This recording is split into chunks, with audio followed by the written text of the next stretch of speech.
Check. नमस्ते सबैजना हाम्रो कथा सुन्न आइदिनु भएकोमा धेरै धन्यवाद सो विदाउट धेरै ढिलो नगरिकन let's just dive in okay मेरो स्टोरी चाहिँ कसरी बिगिन हुन्छ भने म बच्चा हुँदाखेरि आफ्नो नेचर कस्तो थियो त्यसबाट स्टार्ट गर्छु मलाई सधैँ स्कुलदेखि नै कस्तो थियो भनेदेखि मेरो स्पेसली पढाइमा चाहिँ नि अथवा कुनै पनि सब्जेक्टहरूमा इन्ट्रेस्ट हराउने साथै त्यो मनै पर्दैन थियो त्यो गर्नै मन लाग्दैन थियो एट द सेम टाइम त्यो कुनै पनि सब्जेक्टको अलिकति हुन्छ नि idea of it or like solve हुन्छ भन्ने जस्तो भए पनि त्यसमा पनि इन्ट्रेस्ट लुज गर्थेँ मैले सो अनि अब सबैलाई थाहा भएकै कुरा हो नेपालमा चाहिँ नि म्युजिक एज अ सब्जेक्ट चाहिँ नि अस्तिसम्म अहिलेसम्म छैन स्ट्याब्लिस भइसकेको छैन अनि हाम्रो टाइममा र अहिले पनि स्कुलको सब्जेक्ट्सहरू हेऱ्यो भने चाहिँ सधैँ त्यहाँनिर हायरार्की हुन्छ जस्तै म्याथमेटिक्स साइन्स त्यसपछि आउँछ ल्याङ्ग्वेज त्यसपछि मेबी ह्युम्यानिटिज आउँछ होला आर्ट भनेको चाहिँ एकदमै बटममा हुन्छ सधैँ अनि यो चिज चाहिँ नि मलाई धेरै पछि रियलाइज भयो म चाहिँ नि आर्ट भएको भए चाहिँ नि आर्ट अर लाइक म्युजिक भएको भए चाहिँ नि स्कुलमा राम्रै हुन्थ्यो होला जस्तै म्याथमा साइन्समा राम्रो गर्न नसकेपछि जुन चाहिँ एउटा मूर्ख दम भन्ने लेभल पाउँछ तर मेरो सब्जेक्ट भए म त्यसमा एकदमै राम्रो गर्थेँ भन्ने चाहिँ अलि स्योर थिएँ अब म यहाँहरूलाई एउटा क्वेसन सोध्छु जसले एन्सर गरे नि हुन्छ 2+2 कति हुन्छ डाइभर्जेन्ट थिङ्किङमा 5 हुन्छ तर रियल एन्सर 4 एन्ड यो पढेको बच्चाहरूलाई अथवा बुढो जति जसलाई सोधे नि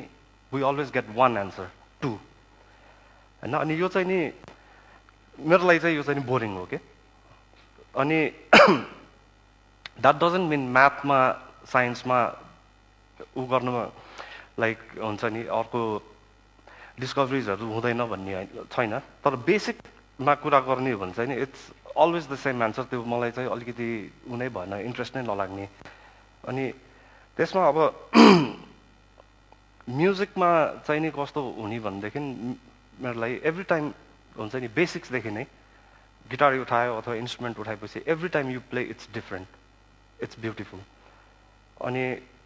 हरेकचोटि सेम नोट बजाउँदाखेरि पनि अलिकति डिफ्रेन्स हुन्छ होइन अनि तर अब म्युजिकमा चाहिँ नि त्यो एक्सपेरिमेन्ट गर्ने ठाउँहरू हुन्छ वेयर स्कुलमा पढ्दाखेरि मलाई एउटा टिचरको याद आयो अहिले एल्जेब्रा पढ्दाखेरि एल्जेब्राको क्लासमा सर त्यो एक्स कहाँबाट आयो भन्दाखेरि झ्यालबाट आयो भन्ने टिचरहरू हुन्थ्यो है अनि त्यो एक्सपिरियन्सले म र मेरो धेरै साथीहरूले त्यो एल्जेब्रा भन्ने चिज नै त्यो एक्सलाई झ्यालेमा हेरेर बितायो कि पुरै होल स्कुल इयर नै सो इन्स्ट्रुमेन्टको जुन चाहिँ नि एउटा आनन्द आउँथ्यो मलाई इन्स्ट्रुमेन्ट लिएपछि एभ्री टाइम इट्स डिफरेन्ट अनि मैले फर्स्ट गिटार चाहिँ नि मेरो 9 वर्ष हुँदाखेरि छोको not like started playing but छुन थालेको I used to fiddle around अनि त्यसपछि त्यो गिटार पनि मामाको थियो मामा घरमा म्युजिकहरू बजाएर हुन्थ्यो मामाले अनि त्यसरी नै सिकियो अनि मेरो ड्याडले पछि मलाई गिटार किनिदिनु भयो प्यारेन्ट्सले तर at that time he didn't know what he was getting into भनेर मलाई त थाहा थियो म केमा हुँदैछु भनेर होइन तर त्यो क्रममा चाहिँ नि अब गिटारहरू आफै सेल्फ टच सिक्दै गइयो होइन अनि मेरो when I was 15 9 क्लासमा हुँदा ड्याड पास्ट अवे अनि तर त्यो टाइममा चाहिँ कस्तो थियो भने अब त्यो भनिरहनु पर्दैन हाम्रो ब्याक इन डेजमा इन्टरनेट छैन तिनीहरू भनिरहनु पर्ने जरुरी होइन सबैलाई थाहा भएकै चिज हो तर त्यति बेला चाहिँ हामीले म्यागजिनहरू पाउँथ्यौँ जस्तै मलाई अहिले राम्रोसँग याद भएको चाहिँ रिप भन्ने थियो अनि कराङ भन्ने थियो मेटल म्यागजिन्स अनि त्यसमा चाहिँ हामीले पिक्चर हेर्थ्यौँ ब्यान्डहरूको जस्तै Metallica Megadeth and it look like they were always having fun हुन्छ नि स्टेजमा बजाइरहेको छ बवाल गरिरहेको पिक्चरहरू हुन्थ्यो सो त्यो part of lifestyle sex drugs and rock and role भनौँ न त्यसले एकदमै अट्र्याक्ट गर्यो मलाई होइन यस्तोको हुनुलाई चाहिँ यस्तै हुनुपर्छ भनेर मैले नि ब्यान्ड खोलेँ अनि प्रेसिडेन्ट भ्याम्पायर्स भन्ने अनि त्यति बेला चाहिँ नि अब हामीले चाहिँ नि कभर ब्यान्ड थियो it's high school band nothing big होइन स्कुलकै साथीहरूसँग बसेर गर्ने गीतहरू गर्ने अनि यो प्रेसिडेन्ट भ्याम्पायर्समा चाहिँ अब त्यस्तै मेटालिका मेगाडेथ यस्तोहरू गीतहरू गर्थ्यौँ अनि त्यति बेला चाहिँ मैले when I recall अहिले गर्दा चाहिँ कस्तो मलाई मेरो जर्नी कसरी आयो भन्नेमा अहिले सोच्दा चाहिँ धेरै जसो साथीहरूले चाहिँ नि त्यो अब हुन्छ नि लिडहरू सुनेर डिट्टो उठाउने त्यस्तो ट्राई गर्थ्यो कि तर मेरो चाहिँ नि अलिकति अपोजिट थियो म चाहिँ नि साउन्ड निकाल्न खोज्थेँ त्यो गिटारिस्टको साउन्ड अथवा त्यो ब्यान्डको sound I was more into sound अनि पछि गएर चाहिँ नि sorry the first picture is म एज अ गिटार टेक अनि तलको ब्यान्ड चाहिँ नि पदुवास आशिष पनि यो होला आज अनि त्यसमा चाहिँ नि मैले एक्चुअल ब्यान्डको लागि इन्जिनियरिङ गरेको त्यो फर्स्ट गिगमा पनि कस्तो थियो भने मलाई राम्रै याद छ हामीसँग त्यति बेला सानो सानो ग्याजेटहरू थिएन सो गिटारिस्टले आफैले कन्ट्रोल गर्ने थिएन होइन एम्प्लिफायरमै थियो कोरस थियो फ्ल्यान्जर अनि त्यसपछि सर्ट डिले र लङ डिले रोल्यान्डको एम्प थियो अनि मेरो गिटारको काम चाहिँ के थियो भने आशिषको सोलोहरू आउँदा अब कति बेला कुन चाहिँ इफेक्ट प्रेस गर्ने थियो कि स्टार्टिङमा होइन किनभने उसकोमा कन्ट्रोल थिएन जस्ट त्यसरी जर्नी स्टार्ट भयो मेरो साउन्डमा अनि मलाई फेरि टेक्नोलोजीले सधैँ एकदमै रमाइलो लाग्थ्यो कि टेक्नोलोजी म बच्चामा रेडियोहरू खोलिदिन्थेँ एसेम्बल गर्दा स्क्रुहरू बाँकी हुन्थ्यो है त्यो एक्स्ट्रा स्क्रुजहरू निक्लिन्थ्यो अनि हाम्रो लागि एम्प्लिफायर भनेको पनि त्यही रेडियो थियो मेरो रेडियोमा जोडिदिन्थेँ अलिकति डिस्टोर्सन आउँथ्यो अनि त्यसपछि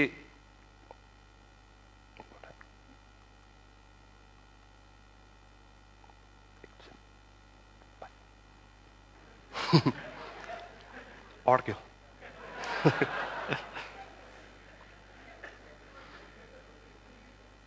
वेल एनिवेज स्लाइड आउँदै गर्छ म कन्टिन्यू गर्छु नि म ओके थ्याङ्क यू त्यसपछि म एसएलसी दिँदाखेरि एसएलसी भन्दा खास भन्ने दुईवटा इन्सिडेन्ट छ अघि भने जस्तै मलाई कुनै चिजमा इन्ट्रेस्ट लाग्यो भने चाहिँ नि त्यो गर्न मन लाग्ने भनेर आर्ट क्लास एकदमै इन्ट्रेस्टिङ थियो है दुईचोटि पढेँ एसएलसी पनि एकदमै इन्ट्रेस्टिङ थियो दुईचोटि पढेँ त्यो पनि अनि त्यसपछि युएसए गएँ म युएसए जाँदा चाहिँ म 17 वर्षको थिएँ सो अनि अरू जस्तै अब त्यति बेला युएस किन जाने भन्दाखेरि अब बिजनेस स्टडिज यस्तोको लागि हुन्थ्यो होइन बिजनेस पढ्न जाने भनेर गएँ अब त्यति बेला मेरो ड्याड एक्सपायर भइसकेको थियो सो ड्याडको ऊ चाहिँ नि कस्तो थियो भने इन्ट्रेस्ट चाहिँ नि छोरा चाहिँ सिभिल इन्जिनियरिङ गरोस् भन्ने थियो अनि मलाई चाहिँ नि म्युजिकमा थियो तर म्युजिकको एक्सेस थिएन केही पनि थिएन म चाहिँ नि एरोनोटिकल इन्जिनियरिङ गर्छु भन्ने खालको थियो मेरो माइन्ड चाहिँ नि त्यसपछि dad when he passed away त्यो कुरा नै उठेन कि इन्जिनियर गर भन्ने प्रेसरहरू नै हुन छोड्यो होइन अनि त्यसपछि अब के गर्ने भन्दा बिजनेस पढ्न जाने किनभने साथीहरू सबै बिजनेस पढ्न गइरहेको थियो सो हाम्रो एक सेमिस्टर जस्तो त आई थिङ्क अहिले पनि धेरै जसो स्टुडेन्टहरूलाई त्यस्तै होला एक सेमिस्टर जस्तो चाहिँ नि यहाँबाट पैसाले कभर हुन्थ्यो होइन अब डलरमा तिर्नुपर्ने इट्स भेरी एक्सपेन्सिभ एजुकेसन अनि त्यहाँ गएपछि चाहिँ नि एक सेमिस्टर पछि चाहिँ नि अब काम गर्नु पर्थ्यो सरी काम सो मैले डेनिज भन्ने रेस्टुरेन्टमा काम गर्थेँ अनि त्यहाँ 8 घन्टा जस्तो काम गरेँ अनि त्यसपछि अब बिजनेसमा त इन्ट्रेस्ट थिएन सो घर आयो अनि 6-7 घन्टा गिटार बजाउँथेँ अनि पछि गएर कस्तो हुन थाल्यो भनेदेखि वर्क अब भनौँ न रेन्ट पनि तिर्नु पर्ने होइन खाना खानु पर्यो अनि त्यसपछि अब चुरोट खानु पर्यो अनि सबै चिजकोले गर्दा चाहिँ नि work started to become very important मेरो लागि चाहिँ नि अब पैसा चाहियो होइन अनि फेरि यता म्युजिक पनि गरिरहेछ आफ्नै तरिकाले गरिरहेछ अनि त्यो भएपछि पुस गर्नको लागि चाहिँ मैले बिस्तारै स्पिड खान थालेँ अनि त्यसपछि म स्पिड एडिक्ट भएँ त्यसपछि अनि पछि कस्तो स्टेजसम्म पुग्यो भनेदेखि बेडबाट निक्लिनलाई पनि मलाई एफिड्रिन खानुपर्ने हुन्थ्यो एफिड्रिन खाएपछि मात्र उठ्न सक्ने होइन अनि पछि यो बढ्दै गएर मैले कोकेन पनि खान थालेँ so I was a cocaine addict अनि एउटा ब्लेसिङ इन डिसगाइज चाहिँ के भयो भने नेपाल आयो कोकेन चाहिँ ठ्याक्कै छोड्यो कि किनभने पाउँदै पाएन है अनि त्यो चाहिँ नि दामी भयो नेपाल आएको अनि एनिवेज त्यो टाइममा चाहिँ नि मेरो युएसमा पनि ब्यान्ड थियो इन ट्रान्जिट भन्ने होइन यो फेज पनि मेरो लागि इन ट्रान्जिट नै थियो क्या आफ्नो लाइफसँग हेर्दाखेरि पनि अहिले अनि इन ट्रान्जिटमा अल नेपाली मेम्बर्स हामीले कलेज सर्किटहरूमा बजाउँथ्यौँ अनि क्लब्सहरूमा बजाउँथ्यौँ होइन अनि फर्स्ट टाइम क्लबमा बजाउँदाखेरि एउटा अन द फ्रिज भन्ने ब्यान्डले हामीलाई इन्भाइट गरेको थियो अनि हामी स्टेजमा जाँदाखेरि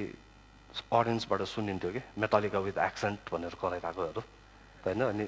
हामीले पनि त्यही सोच्थ्यौँ ओके स्टेजमा पुग्ने अनि देखाउँछु तँलाई भनेर होइन जे होस् अनि त्यो टाइममा आई वर्क विथ आफ्नो म्युजिक आफ्नो सेल्फ डिस्कभरी भनौँ न सेल्फ थट धेरै चिज सिकेको थिएँ ब्यान्डसँग अनि त्यसपछि हाम्रो इन ट्रान्जिटले चाहिँ नि अब डेमो गर्ने भनेर हाम्रो चाहिँ 7-8वटा गीत थियो एउटा गीत चाहिँ रेकर्ड गर्नु पऱ्यो भनेर अनि स्टुडियोहरू खोजेको द बेस्ट स्टुडियो के छ भन्दाखेरि उमा नेब्रास्कामा रेकर्डिङ कनेक्सन भन्ने थियो कि अनि रेकर्डिङ कनेक्सनमा चाहिँ नि सरी रेनबो म्युजिक सेन्टर अनि रेनबो म्युजिक सेन्टरमा चाहिँ नि $300 पर आवर है अनि अब स्टुडेन्टहरू सबै बल्ल तल्ल गरेर गयो रेकर्ड गर्यो सबैजना खुसी अनि अब यसरी त अफोर्ड गर्न सक्दैन भनेर then we started looking for another studio अनि $30 त्यो चाहिँ नि सो त्यहाँ गएर रेस्ट अफ द सङ्ग्स गऱ्यो अनि डिफ्रेन्स पनि थाहा भयो $300 र $30 को डिफ्रेन्स अनि त्यसपछि मैले चाहिँ के डिसाइड गरेँ भने म पहिलादेखि यहाँ ब्यान्डमा हुँदादेखि पनि आई वाज रियली इन्टु साउन्डहरू होइन म आफ्नो ब्यान्ड आफै रेकर्ड गर्छु अब भनेर so I started gathering gears भनौँ न 4 ट्र्याक किन्यो 8 ट्र्याक किन्यो अनि अब यहाँ धेरै जसो म्युजिसियनहरू हुनुहुन्छ होला थाहा नै छ त्यो स्टप हुँदैन कि अहिले पनि किनि नै रहेको छु सामानहरू अनि त्यसपछि त्यो टाइममा एउटा इन्सिडेन्ट चाहिँ के भएको थियो भनेदेखि त्यो सामानहरू थुप्रिन थाल्यो त्यसपछि मैले चाहिँ नि अनि डिफ्रेन्ट जनरहरू आफूलाई मनपर्ने मन नपर्ने सबै खालको चिजहरू आफैले रेकर्ड गर्थेँ होइन अनि रेजिडेन्ट भ्याम्पायरकै टाइमको नुर भन्ने मेरो साथी नुर विक्रम थापा ऊ रुममेट थियो अनि अब त्यसलाई उठ भने गाउन लायो अनि त्यसपछि अनि इन ट्रान्जिटको गीतहरू चाहिँ नि यो नेपालीहरूकै थ्रुबाट ऊ भइरहेको थियो भनौँ न सर्कुलेट भइरहेको थियो साथीकोबाट अनि त्यसपछि म एकचोटि न्युयोर्कमा गएँ अनि न्युयोर्कमा जाँदा चाहिँ नि मलाई के फिल भयो भनेदेखि एउटा A&R director artist and repertoire डाइरेक्टरसँग मिटिङ भयो रिगार्डिङ इन ट्रान्जिटको म्युजिक एन्ड त्यति बेला अनि उसले चाहिँ के भन्यो भने ओके म्युजिक कसले लेख्छ भने मैले लेख्छु भने अनि त्यसपछि अनि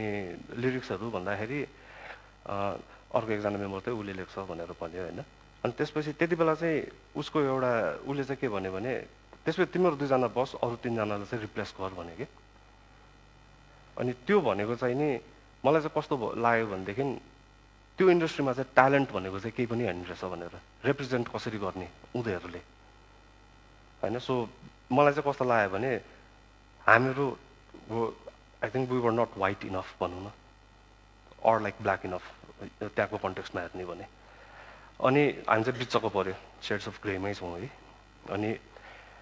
तर अहिले चाहिँ त्यस्तो छैन अहिले त अब डाइभर्सिटीको बारेमा धेरै अवेरनेस भइसकेको छ तर I'm talking about almost 20 years back तर अहिले नै छ जस्तो लाग्छ त्यहाँको प्रेसिडेन्टलाई हेरे हुन्छ है सो एनिवेज अनि त्यो भएपछि चाहिँ नि मलाई चाहिँ कस्तो थियो भने त्यति बेला आफ्नो अब्लिगेसन थिएन अब बिहा भएको थिएन सो बाल मतलब जस्तो भयो क्या अनि म सेकेन्ड क्लास सिटिजन भएर चाहिँ नि कहीँ पनि बस्दिनँ भन्ने फिल भयो होइन त्यही भएर नेपाल आउने डिसाइड गरेँ अनि नेपाल आउँदा अब बिजनेस पढ्न गएको बिजनेस त पढाइ छैन होइन मैले त्यति बेला चाहिँ अब रेकर्डिङ कनेक्सनमा एउटा अन द जब ट्रेनिङमा घुसेँ अनि त्यसपछि आई गट ट्रेन्ड यो स्टुडियो टेक्नोलोजीहरूमा अनि त्यसपछि मैले ममलाई फोन गरेँ होइन म नेपाल आउँछु भनेर अनि अब त्यति बेलाको एउटा भनौँ न हाम्रो उसमा चाहिँ कस्तो थियो भने अहिले जस्तो फेसबुक भाइबरहरू नभएर त्यो डे इन डे आउट कुरा हुँदैन थियो कि अब युएसबाट नेपाल फोन गर्नु पऱ्यो भने नि महँगो, नेपालबाट फोन गर्दा नि महँगो। सो खास भन्यो नि यहाँ कसैलाई केही थाहा थिएन मैले के गरिरहेको छु भनेर। सो उता चाहिँ नि एकदमै फ्रिडममै बसेँ म। अनि त्यसपछि म नेपाल आउने भनेर भन्दा चाहिँ के गर्ने भन्दाखेरि म बिजनेस गर्छु भन्ने होइन। अनि के बिजनेस गर्छ भन्दाखेरि स्टुडियो खोल्छु भन्ने। So it is my business. अनि रेकर्डिङ इन्डस्ट्री भनेकै मेरो लागि चाहिँ बिजनेस नै हो। अनि त्यसपछि नेपाल आउँदा यस्तो थियो, देखिहालिन्छ कोकेन र स्पिडको कमाल, हाड र छाला मात्र बाँकी छ। अनि एनिवेज त्यहाँबाट म नेपाल आएर आई स्टार्टेड सेक्रेट साउन्ड भन्ने स्टुडियो। यो स्टुडियो चाहिँ नि कस्तो थियो भने फर्स्ट टाइम नेपालमा अरू स्टुडियोहरू पनि थियो, धेरै स्टुडियोहरू थियो, तर यो स्टुडियोमा चाहिँ नि हाम्रो मोस्टली रक ब्यान्ड, मेटल ब्यान्डहरू आउँथ्यो कि। अनि उनीहरूको लागि चाहिँ एउटा के भयो भने अरू स्टुडियो थियो तर त्यो खालको साउन्ड बुझ्ने मान्छे थिएन। सो म आएपछि चाहिँ नि त्यसको ब्यान्डहरूलाई एउटा एभेन्युज पाएको जस्तो भयो। अनि धेरै ब्यान्डहरू आउनु थाल्यो त्यहाँ रेकर्ड गर्न। अनि पछि गएर हामीले मेरो अर्को कजन आएपछि चाहिँ नि यही स्टुडियो चाहिँ नि पछि बिएमआई स्टुडियोज भनेर भन्यो। बी भनेको विनायक विक्रम शाह, एम भनेको मनोहर गेवाली र इमन आफै। So BMI studios, nothing to do with BMI Inc. अनि यो टाइममा हामीले अर्को एउटा ऊ पनि ब्यान्ड पनि स्टार्ट गरिरहेको थियो। आशिष सिन्हा, म र विनायक मिलेर एक्जिट भन्ने ब्यान्ड स्टार्ट गरिरहेको थियौँ। त्यति बेला वी वर जस्ट एक्सपेरिमेन्टिङ होइन। अनि बेसिस्ट पनि थिएन, सिङ्गर्सहरू पनि थिएन। सो अनि ड्यानियल कार्थर दाईलाई एकचोटि मैले भेटेँ। अनि उसले सोध्यो के गरिरहेको छ भने, दाई यस्तो यस्तो गरिरहेको छु भनेर। अनि ड्यान दाईले ल बेस म बजाउँछु नि त भनेर भन्यो होइन। अनि त्यसपछि हामीसँग सिङ्गर थिएन। सो ड्यान दाईले चाहिँ नि गान्तोकबाट जिग्मे भने अहिले मिडनाइट राइडर्सको भोकलिस्ट जिग्मेलाई बोलायो उताबाट। अनि त्यसपछि अनि वी ह्याड अनि अरू सिङ्गरहरूको पनि अडिसनहरू थियो। अनि त्यसमा चाहिँ नि पछि अमित एक्समारिकाबाट र गरिमा तीनजना भोकलिस्टसँग हामीले कन्सर्ट गऱ्यौँ। अनि त्यो कन्सर्ट चाहिँ नि कशिश दास श्रेष्ठले अर्गनाइज गरेको थियो। He was working at the Waves magazine, त्यति बेला wave magazine.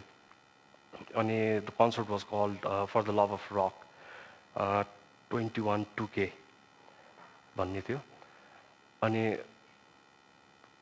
That's how I met Garima, मेरो वाइफलाई पनि थ्रु अडिसन त्यो एक्जिटको टाइममा। अनि we got married after almost 5 years। तर त्यो कन्सर्ट पछि चाहिँ कस्तो भन्दाखेरि एक्जिट चाहिँ नि फङ्सन गरेर आएको थिएन। हामीहरूको भेट हुन्थ्यो, कुराकानी हुन्थ्यो, तर म्युजिकभन्दा बढी रक्सी खाएर बिताउँथ्यो। अनि खासै अगाडि बढेको थिएन। अनि पछि गरिमाको एउटा सिङ्गल हिट्स एफएममा नोमिनेट भयो होइन। त्यसमा पर्फर्म गर्नुपर्ने भन्दा दान्दाले चाहिँ नि फेरि let's regroup as a band भनेर। So we started. अनि फेरि स्टार्ट भयो त्यसपछि। अनि गीतहरू पनि थियो। बिचमा दान्दाई युएस जानुभयो। अनि हामी तिनजना गरिमा, विनायक र मैले गरेर जे होस् एल्बम एउटा तयार पार्यो, निकाल्यौँ। 5 वर्ष लाग्यो त्यो एल्बम निकाल्न। अनि त्यसपछि साथीहरूले छिरिन छोडन उनीहरूले चाहिँ हाम्रो लागि भिडियो पनि बनाइदिनु भयो फ्रीमा एउटा गीतको। अनि तर रेकर्ड लेभलसँगको तर्फबाट चाहिँ हामीलाई केही पनि आएन कि। जे प्रमिस भएको थियो, जे सपोर्ट गर्छु भनेको थियो, त्यो केही पनि आएन। So we stopped at that. अनि स्टुडियो पनि राम्रै भइरहेको थियो, सबै चिज नै राम्रो थियो। तर यो लोड सेडिङले गरेर, पार्टनर कमिटमेन्टले गरेर, अनि प्लस स्टुडियोको रेन्ट तिर्नुपर्ने, त्यो सबैले गरेर अब चिद्दिँदै गयो हाम्रो। अनि त्यो भएर यो सब चिज एकदमै डाउन भइरहेको बेलामा लोचनले चाहिँ नि मलाई एक दिन आएर भेट्यो। ऊ नेपाल म्युजिक सेन्टरमा काम गरिरहेको थियो। के छ लोचन भन्दा, दाइ त्यहाँको गिटार फ्याकल्टी त ध्वस्त छ भनेर भन्यो होइन। आएर स्टार्ट गरिदिनु भन्यो। अनि ल हुन्छ भनेर म गएँ। त्यसपछि स्टार्ट गर्छु भनेर गएको। इट बिकेम लाइक कस्तो भइदियो भनेदेखि एकजना दुईजना गरेर 2 महिनामा 100 जनाभन्दा बढी स्टुडेन्ट भयो होइन। So I was teaching 9 hours त्यहाँ, day in day out, 6 days भनौँ न। स्याटरडे त बिदाइ हुन्थ्यो। अनि त्यो गरेर बिस्तारै एजुकेसनमा एन्ट्री भयो अनि मलाई एजुकेसन अफिसर बन्नु भन्दाखेरि चाहिँ मलाई चाहिँ एकदम डाउट लागेको थियो कि म र एजुकेसन होइन कसरी कनेक्ट हुन्छ भन्दा अनि त्यसपछि त्यति बेला मलाई मेरो वाइफले गर म हेल्प गर्छु भनेर भन्यो उसले अनि त्यसपछि पढ्न र when it comes to reading and writing I will help you भने किनभने मलाई अलिकति म पढेर बुझ्दिनँ मलाई अलिकति डिस्लेक्सिया पनि छ अनि मलाई चाहिँ सुनाउनु पर्छ कसैले सो अहिले पनि उसले अहिलेसम्म नि मेरो लागि पढिदिन्छ अनि म चाहिँ सुन्छु अनि त्यसपछि आफ्नो दिमाग लगाउँछु होइन सो अनि यो टाइममा चाहिँ नि यो मेरो सिडिसी कल्चर करिकुलम डेभलपमेन्ट सेन्टरसँग नि काम हुन थाल्यो अनि त्यसपछि मैले उहाँहरूसँग काम गर्दाखेरि चाहिँ धेरै उहरू पाएँ कि त्यो आइडियाजहरू पाएँ होइन अनि आफूभित्र भएको आइडियाजहरू पनि जेनेरेट हुन थाल्यो भित्र पहिलादेखि सोचिरहेकोहरू अनि म्युजिक एजुकेसन किन चाहिन्छ र के को लागि चाहिन्छ भन्नेमा चाहिँ नि त्यसमा धेरै उहरू थट्सहरू आयो अनि त्यसपछि मलाई हब्सकिपर्स भन्ने एउटा प्रोफेसरलाई भेटेपछि चाहिँ उहाँले मलाई culture diversity in music education भन्ने सिङ्गापुरमा हुने कन्फरेन्समा बोलाउनु भयो रिप्रेजेन्ट गर भनेर तेरो आइडियाजहरू अनि त्यसमा चाहिँ नि मैले रिप्रेजेन्ट गरेपछि त्यो रिप्रेजेन्टेसन त्यो जुन चाहिँ नि मैले गरेको मेरो प्रेजेन्टेसन थियो अनि त्यो चाहिँ नि युनेस्कोले पनि आफ्नो साइटमा राखेको छ अहिले अनि it was called building music schools across Nepal अनि रिकन्टेक्चुलाइजिङ फोक म्युजिक भन्ने थियो अनि त्यसपछि म अहिले चाहिँ नि धेरै कन्फरेन्सहरूमा जान्छु चाहिँ यो चाहिँ नि सिडाम हेलसिङ्कीमा थियो अनि अस्ति भर्खर इस्मे भनेको चाहिँ international society of music education जुन चाहिँ नि वान अफ द ठुलो प्लेटफर्म छ त्यसमा नि गरेर हुन्छु होइन अनि 10 वर्ष म्युजिकमा काम गरेपछि चाहिँ अहिले एउटा खुसीको कुरा चाहिँ के छ भनेदेखि जुन चाहिँ हामीले पाएको थिएन अहिलेको उसमा चाहिँ नि टेक्निकल एन्ड भोकेसनल स्कुलमा चाहिँ नि 9 क्लासदेखि म्युजिक स्टार्ट भयो अहिले अब एसएलसी दिन पाउँछ म्युजिक एज मेजर सो अब बल रोल भयो होइन अब अब बिस्तारै बढ्दै जान्छ त्यहाँ मेरो चाहिँ नि बिलिभ कस्तो हो भने कम्प्लेन गरेर मात्र हुँदैन सिस्टमलाई चेन्ज गर्नु छ भने you need to work within the system सबैजना मान्छे नराम्रो छैन तर लिडरसिपलाई चाहिँ क्वेसन गर्नुपर्छ हामीले अथवा हामीलाई थाहा भएको चिज देखाएर बाटो देखाउनुपर्छ so that's how we build आफ्नो भविष्य भनौँ न अनि त्यस्तै गरेर अहिले मैले मेरो ब्यान्ड मेन्टल रेडियो छ अनि हामीहरूले चाहिँ नि 2010 मा स्टार्ट गरेको अनि त्यति बेला त्यो टाइममा चाहिँ कस्तो भएको थियो भने हाम्रो एउटा लाइफको पोइन्टमा भर्खर बिहा भएको पनि थियो होइन अनि त्यसपछि स्टुडियो पनि बन्द भइसकेको थियो त्यति बेला बन्द भन्नाले बन्द पनि भएको थिएन खुलेको पनि थिएन इट वाजन्ट फङ्सनिङ अनि म एजुकेसनमा पनि लागिरहेको थिएँ अनि बच्चा भयो होइन त्यसपछि मैले अब बुढीले त अब बच्चालाई हेर्नु पऱ्यो सो मैले चाहिँ नि काम गरेँ भनौँ न म्युजिक एजुकेसनमा काम गरिरहेको थिएँ so I was providing for family त्यसमै बित्थ्यो हाम्रो time so this is my family अनि सो अब त्यो गर्दाखेरि एउटा टाइम चाहिँ नि कस्तो आइदियो भनेदेखि मेरो बुढीको दाइ he passed away because of brain haemorrhage होइन हि वाज ओन्ली 33 अनि त्यसको सकले उसको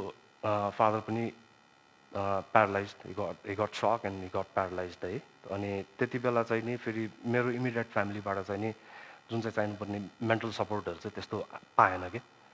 अनि त्यो बेलामा चाहिँ नि मलाई चाहिँ कस्तो फिल भयो भने हामीलाई चाहिँ नि यो मेन्टल हेल्थ इस्यु भनेको चाहिँ नि एकदमै इम्पोर्टेन्ट इस्यु रहेछ होइन दिमाग ठिक छ भने मात्र सबै चिज ठिक हुन्छ भनेर सो वी स्टार्टेड वर्किङ यो मेन्टल हेल्थ इस्युमा कसरी काम गर्ने भनेर अब त्यति बेला हामीलाई त म्युजिक गर्न आउने हो हामी साइकाट्रिकहरू होइन सो म्युजिकको थ्रुबाट नै हामी काम गर्थ्यौँ अनि अब मेरो टाइम अलिकति सिद्धिन लाग्यो so I just like sort it down म्युजिकको थ्रुबाट काम गर्ने अनि तर हामीले चाहिँ एउटा डिसाइड चाहिँ के गर्यो भनेदेखि cause is always bigger than the music हाम्रो लागि चाहिँ र जुन चाहिँ मेन्टल हेल्थ इस्युजको कज छ त्यो चाहिँ नि हाम्रो म्युजिकभन्दा ठुलो हो भन्ने फिल भएर वाट वी डिसाइडेड हाम्रो ब्यान्डलाई प्रमोट गर्नलाई चाहिँ नि हामी कज कहिले पनि नचलाउने कजमा बसेर ब्यान्डको हाम्रो गीतहरू प्रमोट नगर्ने मान्छेले मन परायो ठिक छ मन पराएन भने पनि ठिकै छ भनेर गरेँ ल टाइम सिलिनलाई के अनि एनिवेज अहिले आएर चाहिँ नि अब यो मेन्टल हेल्थ उसमै काम गर्दा मेरो उसको हिसाबले भनौँ न एजुकेसन ब्याकग्राउन्डकोमा जस्तै सिस्टमसँगै काम गर्नुपर्छ भनेर so we started working with leading psychiatric of Nepal अनि त्यसपछि सिस्टम उसँग भनौँ न गभर्मेन्टसँग पनि अलिअलि काम गरेर सो वी हेभ स्ट्याब्लिस्ड एउटा एनजिओ अनि यो एकदमै स्ट्रेट फरवर्ड छ यसको गोल पनि स्ट्रेट फरवर्ड छ it's called mental health promotion and suicide prevention center भन्ने अब यो भर्खर स्टार्ट भयो अब हाम्रो उद्देश्य चाहिँ नि नेपालमा एउटा सुसाइड हेल्पलाइन स्टार्ट गर्ने भन्ने छ जुन चाहिँ नि अब हामी काम गरिरहेको छौँ त्यसमा अनि जुन चाहिँ टोल फ्री हुन्छ काउन्सिलिङ चाहियो भने फ्रीमा काउन्सिलिङ पाइन्छ so we are working towards that अब मेरो यसबाट एन्डमा गइदिइहाल्छु एकैचोटि सो यो होल एक्सपिरियन्सबाट मलाई चाहिँ कस्तो लाग्यो भने म्युजिक इज अ लाइफस्टाइल भन्ने होइन आई वर्क विथ म्युजिक अनि अब मेन्टल रेडियोमा होस् एज अ ब्यान्ड एजुकेसनमा होस् होइन अथवा म्युजिक एज अ टुल यो मेन्टल हेल्थमा चलाए पनि अनि फिल्म स्कोरिङमा होस् अनि फिल्म स्कोरिङको चाहिँ नि एउटा इन्ट्रेस्टिङ चाहिँ नि कस्तो लाग्छ भने मलाई त्यो हुन्छ नि म्युजिकले जुन चाहिँ नि इमोसन इभोक गर्छ अनि त्यो चाहिँ नि एकदमै इन्ट्रेस्टिङ लाग्छ होइन अनि त्यही भएर म्युजिकको त्यो फ्याक्टर नै रमाइलो छ होइन अब लाइफ भनेको त हरेक मान्छेको आफ्नै डेफिनेसन हुन्छ अब कसैको लागि फेम होला कसैको लागि पैसा होला अब कसैको लागि लाइक यु नो धेरै चिजहरू हुनसक्छ तर कसैको लागि सिम्पल चिजहरू लाइक मोमेन्टको लाफ्टर तिनीहरू पनि इम्पोर्टेन्ट हुन्छ कसैको लागि सो अब म्युजिक इज लाइफस्टाइल भन्नु र मैले चाहिँ यसलाई उल्टाएर for example life is music भन्यो भने के हुन्छ भनेर भन्दा सो लाइफ इज म्युजिक भन्यो भने चाहिँ नि त्यो म्युजिकलाई पर्फर्म गर्नुपर्छ होइन अनि त्यसमा आफ्नो सर्कमस्टान्स भयो होइन आफ्नो सिचुएसन तिनीहरू चाहिँ नि जनर जस्तो हो अनि आफ्नो हरेकको लागि फरक हुन्छ फेरि आफ्नो अपब्रिङिङ कस्तो छ त्यो अनुसार हुन्छ होइन अनि अब जस्तै फर इक्जाम्पल भनौँ न क्लासिकल म्युजिक बजाऊ भन्यो भने कसैले क्लासिकल आर्टिस्टले के गर्छ त उसको टेक्निकल आर्टिकुलेसनहरू अनि रेपर्टरहरू पर्फर्म गर्छ वेयर ज्याज कसैलाई गर भन्यो भने राइट देन एन्ड देयर उसले नोटहरू चुज गर्नुपर्छ इम्प्रोभाइज गर्नुपर्छ होइन द फर्स्ट वानलाई चाहिँ नि एजुकेसन भन्यो भने चाहिँ सेकेन्ड वान चाहिँ नि डिसिजन मेकिङ हो कि सो यो चाहिँ नि यसरी गइरहेको हुनुपर्छ सधैँ अनि त्यही चिजलाई अब फेरि उल्टाउँदाखेरि म्युजिक इज लाइफ भनेर हेर्दा चाहिँ अब मैले त्यही एक्जाम्पललाई लिएर गर्छु होइन मेरो लागि चाहिँ नि म्युजिक के हो भन्दाखेरि खालि गीत गाउने बजाउने गीत लेख्ने मात्र म्युजिसियन होइन यसको यति धेरै एभिन्युजहरू छ होइन जस्तै अघि भने जस्तै एजुकेसन छ अब इन्जिनियरिङहरू छ साउन्ड इन्जिनियर्स धेरै छ त्यसमा अनि मेरो लागि चाहिँ नि दुईवटा चिज एजुकेसन र अवेरनेस यो दुईवटा चाहिँ मेरो लागि पर्सनली भन्ने भने चाहिँ मेरो जनर यो हो म यसमा काम गरिरहेको छु यो दुईवटा चिजमा अनि नेपालमा अहिले प्राइमेरी एजुकेसनमा 70 लाखजना स्टुडेन्टहरू छ जसकोमा चाहिँ म्युजिक एजुकेसनको एक्सेसै छैन एट द सेम टाइम 1 करोडभन्दा बढी पपुलेसनलाई चाहिँ नि कुनै टाइपको मेन्टल हेल्थ इस्युजले एफेक्ट पारिरहेछ तर उहाँहरूको पनि कुनै न कुनै दिन त अडियन्सहरू त हुन्छ नि आफ्नो अडियन्स हुन्छ होइन अनि सो म्युजिकलाई अब हामीले डिफ्रेन्ट तरिकाले लिन्छौँ सबैले आफ्नो तरिकाले लिन्छ होइन हाँस्दा पनि म्युजिक चाहिन्छ रमाइलोमा पनि म्युजिकले चलिरहेको हुन्छ हामीलाई स्याड हुँदाखेरि पनि म्युजिकमा हामीले एउटा रिलेट गर्न सक्छौँ होइन अनि त्यसमा म एज अ चाइल्ड हुन्छ नि ड्याडको एक्सपेक्टेसन सोसाइटीको एक्सपेक्टेसन होइन एज अ ड्रग अब्युजर पहिलाको टाइममा अनि त्यसपछि यो अब अहिले आएर चाहिँ नि एजुकेसन अवेरनेस भनेपछि मैले चाहिँ यो होल चिजमा चाहिँ के बुझेँ भने म्युजिक भनेको चाहिँ नि एकदमै पावरफुल टुल रहेछ भनेर बुझेँ होइन। अनि सो अहिले चाहिँ नि मैले के गरिरहेको छु भनेदेखि मलाई थाहा भएको अनुसारले the way I know I work with music होइन, I am working in music with music for music and for all who loves music. Thank you.